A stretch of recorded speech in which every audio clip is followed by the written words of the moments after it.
যখন এই বন্ধুদের দলটি টিভি দেখছিল তখন তারা হঠাৎ করে বুঝতে পারলো যে খবরে থাকা খুনিটি তাদের পাশে থাকা একজনের মতোই দেখতে।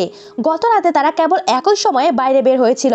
খবরে বলা হয়েছিল খুনি অপরাধ করার জন্য আবর্জনার ব্যাগ ব্যবহার করতে পছন্দ করত, আর তারা যদি সেটা খুঁজে বের করতে পারে তাহলে 30,000 মার্কিন ডলার পুরস্কার পেতে পারে। তখনই একজন তার পকেট থেকে একটি পিস্তল বের করলো, কিন্তু গুলি করার সময় পিছনে একটি মেয়ে এসে তার মাথায় আঘাত করলো।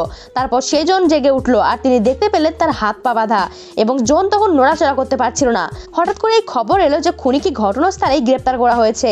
তখন তারা হতবাক হয়ে গেল। তারা তৎক্ষণাৎ জনের দড়ি খুলে দিল এবং তাকে সান্ত্বনা দিল যে এটা ইচ্ছাকৃতভাবে করা হয়নি। বিষয়টি নিয়ে আর কথা বলেনি। বন্ধুর খুশিতে একে অপরকে জড়িয়ে ধরলো। আর তখন খুনি ধরা পড়েছে, সে আসলে আসল খুনি নয়। আসল খুনি এখনো পলাতক রয়েছে। আর জন হঠাৎ করে মেয়েটিকে একটি আবর্জনার ব্যাগে চাপিয়ে দেয়।